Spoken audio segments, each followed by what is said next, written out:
na aula de hoje nós vamos explicar o que são os CPLDs, que vem do acrônimo, né? Dispositivo Lógico Programável Complexo. A questão é o seguinte: os SPLDs, os dispositivos lógicos programáveis simples, eles conseguem implementar várias funcionalidades lógicas. Mas à medida em que a tecnologia foi avançando, foi se percebendo que o SPLD ele não era capaz de suprir toda a demanda de implementação de circuitos digitais. Os circuitos digitais eles foram ficando cada vez mais complexos e foi verificando-se que os SPLDs eles não eram mais capazes de implementar toda aquela lógica que era necessária para implementar alguns circuitos digitais. Então o pessoal começou a estudar outras formas de criar dispositivos lógicos programáveis que pudessem implementar mais lógica, ou seja, pudessem implementar mais circuitos digitais mais complexos. Então, o pessoal se deparou com a seguinte questão: como é que a gente pode expandir a capacidade dos SPLDs? Ou seja, como é que a gente pode expandir a capacidade do SPLD para implementar circuitos digitais cada vez mais complexos? E a resposta é a mais óbvia possível. É você colocar vários SPLDs em um único chip. Então, quando você agrupa vários SPLDs em um único chip, você tem o que a gente chama de CPLD, que é o Dispositivo Lógico Programável Complexo. Em média, dentro de um CPLD, você vai ter entre 2 até 64 estruturas de SPLD. Ou seja, dentro de um CPLD, é como se você tivesse, em média, 64 SPLDs. Então, o CPLD, o Dispositivo Lógico Programável Complexo, ele só representa um avanço na complexidade em relação ao SPLD. Então, os dispositivos lógicos programáveis complexos, os CPLDs, eles puderam ser utilizados para projetos maiores. Então, esse CPLD, ele consegue sintetizar um grande número de portas lógicas em um único chip. Na quantidade de milhares de portas lógicas, você consegue sintetizar em um único CPLD e possuem uma grande quantidade de pinos, tanto de entrada como de saída. Então, por exemplo, se você pegar um SPLD convencional, que são os SPLDs da Lattice, por exemplo, em média eles vão ter 18 entradas, 10 saídas, quando muito. Já um CPLD, é muito comum você ter CPLDs com 120 pinos que podem funcionar tanto como entrada como saída. Então, os CPLDs hoje eles são adequados para projetos de média e até média alta complexidade. Então, como eu falei, um CPLD ele consiste em um conjunto de estruturas SPLDs que podem ser interligadas entre si. Então, lá dentro do CPLD, você vai ter vários SPLDs e esses SPLDs eles podem ser ligados entre si. Ou seja, você pode ligar a saída de um na entrada de outro e assim por diante. E essa ligação é justamente para implementar funções lógicas mais complexas. Então, lá no CPLD, você vai ter algumas estruturas. Vai ter a estrutura do que a gente chama bloco de arranjo lógico, do inglês LAB, né? Logic Array Block. Você vai ter os blocos de entrada e saída, que são os blocos de I/O, e você vai ter o arranjo de interconexão programável, que é a PIA, Program Interconnect Array. Como é que vai funcionar a estrutura geral? A gente vai detalhar cada um desses blocos a seguir, mas de forma geral, como é que funciona? O LAB, que é o bloco de arranjo lógico, é o equivalente ao SPLD. Então, cada SPLD, quando você está no dispositivo lógico programável complexo, ele não vai ser chamado de SPLD, ele vai ser chamado de LAB. E cada LAB ele pode ser interconectado a outro através de uma matriz de chaveamento, que aqui a gente chama de arranjo de interconexão programável, que é a PIA. Então, cada LAB pode ser conectado a outro LAB usando a PIA. Os pinos de entrada e saída, eles podem ser ligados aos seus labs utilizando os blocos de I/O. O que vai funcionar é o seguinte: no CPLD você não vai ter pinos dedicados para a entrada ou você não vai ter pinos dedicados para a saída. No CPLD, basicamente todo pino ele pode ser configurado tanto como entrada como saída. Essa configuração, se um pino específico lá do seu CPLD vai funcionar como entrada ou se ele vai funcionar como saída, ele é feito nesse bloco de I/O.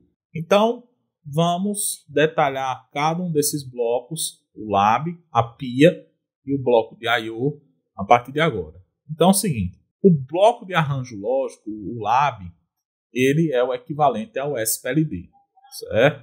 Então, em média, o lab ele vai permitir implementar de 8 a 18 macrocélulas, ou seja, ele tem em média de 8 a 18 saídas.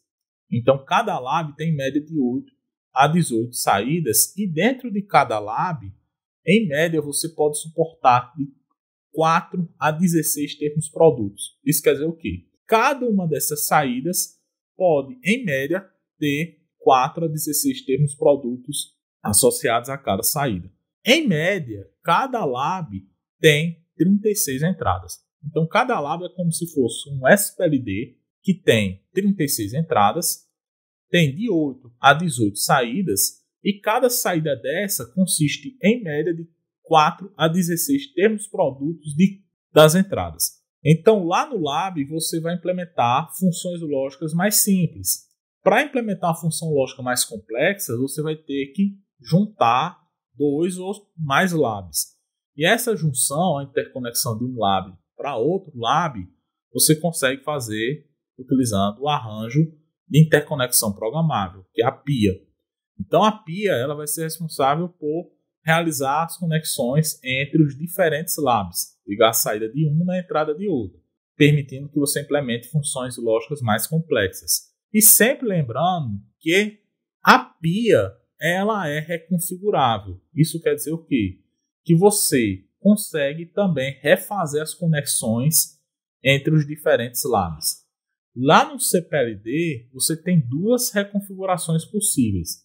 Você tanto pode configurar o lab, ou seja, cada lab, você, por ser um SPLD, você consegue definir o que cada lab vai fazer, ou seja, qual a função lógica que cada lab vai implementar, e a interconexão entre diferentes labs também é reprogramável, ou seja, você consegue destruir ou criar conexões à vontade entre os diferentes labs para implementar funções lógicas mais complexas.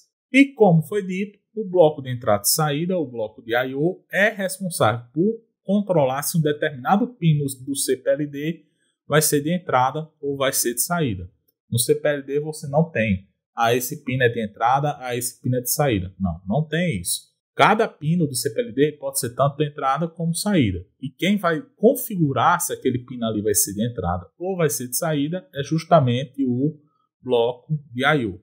Outras características do CPLD é que geralmente os CPLD eles não são voláteis, ou seja, você implementou uma determinada função lógica lá no CPLD. Se você desligar ele e ligar novamente, ele continua implementando aquela função lógica. Ele não perde a programação que foi feita nele.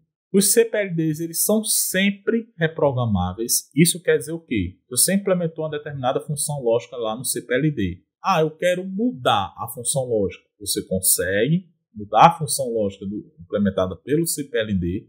Outra característica é o seguinte: as entradas de um CPLD elas não vão ser ligadas aos labs. Você poderia pensar, é muito simples, eu pego as entradas do CPLD e ligo em cada bloco lógico programável. Só que isso não acontece no CPLD. As entradas no CPLD elas não vão ser ligadas a labs. Elas vão ser ligadas à matriz de interconexão programável. Por que isso acontece?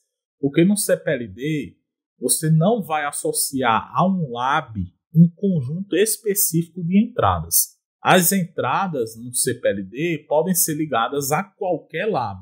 E como é que você faz isso? Você coloca as entradas para a matriz de interconexão programável e a partir da matriz de interconexão programável é que você consegue associar aquelas entradas a um lab específico. Então, essa associação de uma entrada a um lab específico, você faz a partir da matriz de interconexão programável. Não é uma associação direta. Não é como se você pegasse lá o CPLD e dissesse, ó, esse pino aqui está ligado ao lab 4. Não, não existe isso. Aquele pino está ligado à matriz de interconexão e a matriz de interconexão pode jogar aquele pino de entrada para qualquer lab. Só que as saídas não funcionam assim. Aí sim, nas saídas vão ter algumas saídas que vão ser associadas a um lab específico, ou seja, vai ter saídas que aquela saída, aquele conjunto de saída, aquele pino de saída, está associado ao lab 4, por exemplo. Então, para exemplificar aqui como funciona a estrutura interna de um CPLD, vamos pegar aqui o caso de um CPLD da Altera, que é um fabricante de CPLDs, que é o MAX 7000. Ele já é um CPLD bem antigo, existem CPLDs bem mais recentes do que o MAX 7000, mas a gente vai estudar o MAX 7000 não porque a gente vai utilizar, porque a gente não, na verdade hoje até é difícil de encontrar um MAX 7000, mas sim porque ele é um CPLD bem simples de entender a estrutura interna. E se você entender o MAX 7000, que é um CPLD mais simples, com um pouco mais de esforço você consegue entender CPLDs mais novos, como é o caso do MAX 2 e do MAX 5. Então, aqui nós temos uma plaquinha, que essa aqui, o CPLD não é a placa, o CPLD é só isso aqui, ó. Isso aqui é uma placa de desenvolvimento que utiliza um CPLD MAX 7000. Que nessa placa de desenvolvimento você tem deep switch, né, as chavinhas, e os botõezinhos, LEDs, um display de 7 segmentos e assim por diante. Então, o MAX 7000, a estrutura interna dele é apresentada aqui nessa figura. Veja que ela tem alguns nomes que a gente já consegue recordar. Ó. Lab, PIA, I/O e assim por diante. Então, como é que funciona aqui a estrutura do MAX 7000? No MAX 7000, cada lab ele tem 16 macrocélulas. Então, ele tem até 16 saídas, como está indicado aqui. Ó. Ele tem até 16 saídas. E cada lab ele tem 36 entradas.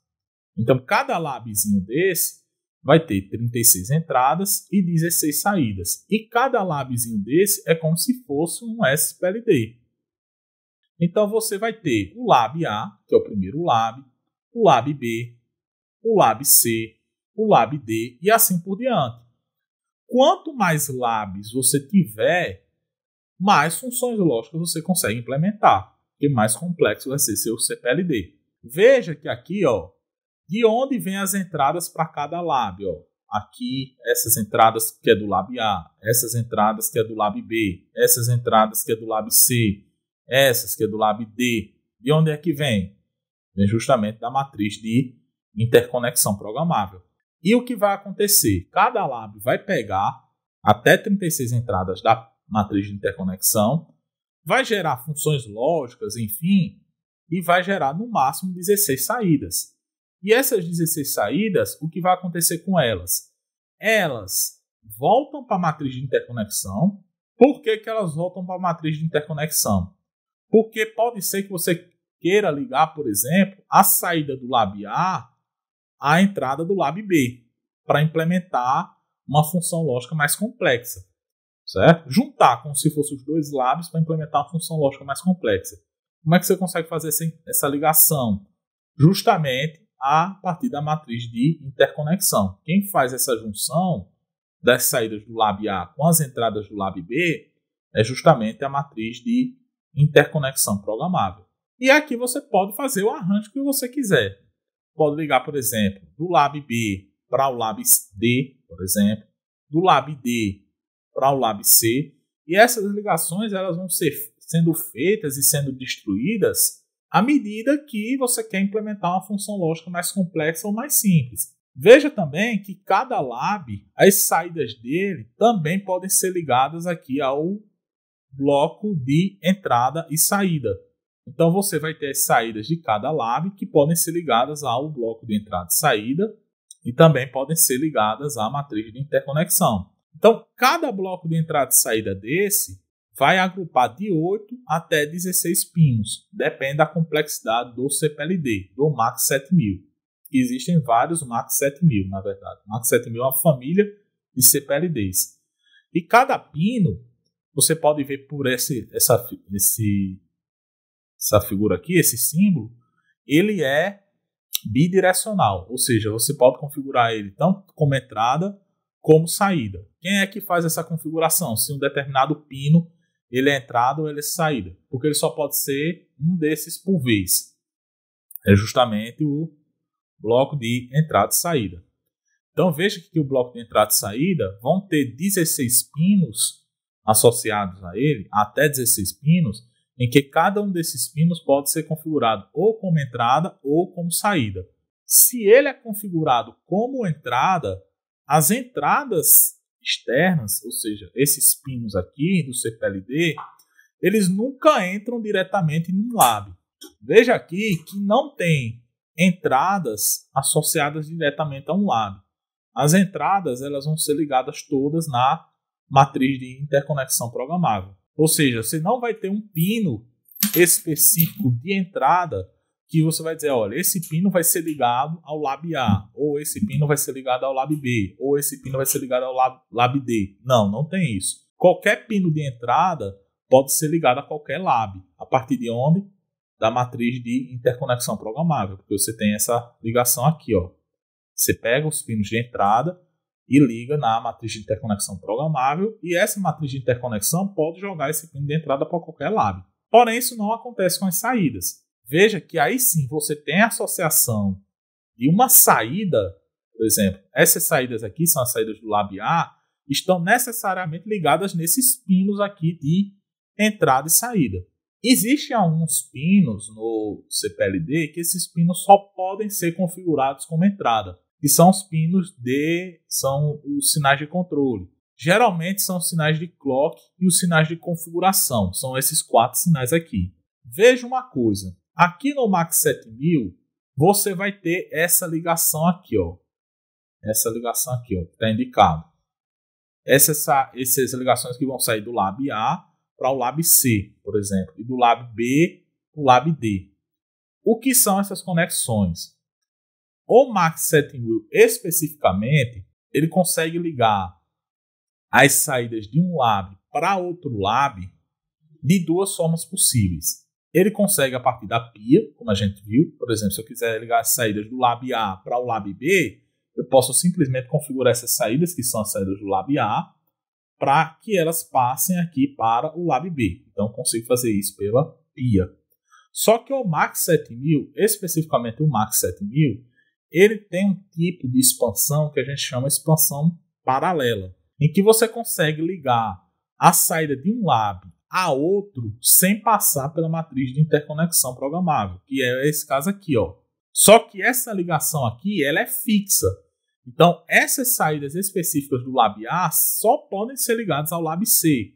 E essas saídas específicas do lab B só podem ser ligadas ao lab D. Por que que tem isso? Porque é o seguinte, o caminho em que uma saída percorre pela matriz de interconexão programável, ele é maior do que esse caminho aqui, ó. Esse caminho é muito mais curto do que esse indo pela matriz de interconexão programável. Então, o atraso envolvendo essa ligação aqui, ó, essa ligação, que é uma ligação paralela, e o atraso envolvendo essa ligação pela matriz de interconexão programável, qual que é o maior atraso? É o que é pela matriz de interconexão programável. Por quê? Porque é um caminho mais longo do que esse. Então, o MAX 7000 tem essa expansão aqui, tem essa ligação, de forma a você poder também implementar funções mais complexas, fazendo ligação entre labs específicos, só que essa ligação é uma ligação mais rápida, digamos assim. Só que ela é uma ligação fixa. Então, por exemplo, do lab A eu só consigo expandir para o lab C. Eu não consigo fazer essa expansão rápida para o lab B ou para o lab D, por exemplo. Só para o lab C. Então, como eu falei, o MAC 7000 ele não é um dispositivo, lógico, um CPLD, ele é uma família de CPLDs. Então você tem, por exemplo, o EPM 7032, o EPM 7064 e assim por diante. O que é cada um desses números? O que muda de um 7032 para um 7064, por exemplo? É a quantidade de macrocélulas. O 7032 tem 32 macrocélulas. O 7064 tem 64 macrocélulas. O 7096 tem 96 macrocélulas. O 7128 tem 128 macrocélulas e assim por diante. Então, quanto maior esse número, maior a quantidade de macrocélulas. Por consequência, maior a quantidade de portas que você vai ter no seu CPLD. Aqui, ó, aumentando a quantidade de portas. E mais complexa é as funções lógicas que você consegue implementar. E também maior a quantidade de pinos de entrada e saída. Vai crescendo a complexidade. Veja aqui, ó. Cada lab, que é esse aqui, ó, ele vai ter 16 macrocélulas. Veja aqui a relação, ó. Eu tenho 32 macrocélulas, então eu tenho 2 labs. Na verdade, eu tenho 2 labs, por isso que eu tenho 32 macrocélulas. Aqui eu tenho 4 labs, com cada lab tem 16 macrocélulas, então eu tenho 64 macrocélulas. E veja que essa relação permanece para todos os integrantes da família MAC 7000. Então, como foi falado, cada macrocélula no MAC 7000 permite até 5 termos produtos. Ou seja, 5 portas lógicas N. E você pode expandir a quantidade de termos produtos usando mais de uma macrocélula, usando justamente aquela associação da ligação através da pia ou usando os expansores em paralelo. Então, cada macrocélula lá no MAC 7000, ela pode ser configurada tanto para implementar uma lógica sequencial como uma lógica combinacional. Então, você consegue configurar qual é a lógica que cada macrocélula vai implementar. Como foi citado, todos os pinos de entrada e saída são ligados à matriz de interconexão programável. Especificamente, os pinos de entrada só são ligados à matriz de interconexão programável. Os pinos de saída não necessariamente. Você tem pinos de saída que são associados ao lab específico. E todos os pinos, com exceção dos pinos de sinais de controle, clock, reset e assim por diante, podem ser configurados ou como entrada ou como saída. Existe um detalhe. O CPLD, especificamente o MAC 7000, ele é reprogramável. Na verdade, todos os CPLDs são reprogramáveis. Então, eles têm que ser baseados em memória. E o CPLD, ele é não volátil. Então, tem que ser uma memória não volátil. Então, no caso do MAC 7000, as configurações, tanto de cada lab como da pia, são salvos numa memória EEPROM. Então, internamente, ao CPLD, você vai ter uma memória EEPROM que vai armazenar qual o circuito que está sendo implementado por aquele CPLD. Então, pessoal, por hoje nós ficamos por aqui. No vídeo de hoje estudamos como é que funciona os CPLDs. No próximo vídeo vamos estudar como é a estrutura interna de um FPGA. Então, conto com todos, espero que todos fiquem bem e até a próxima.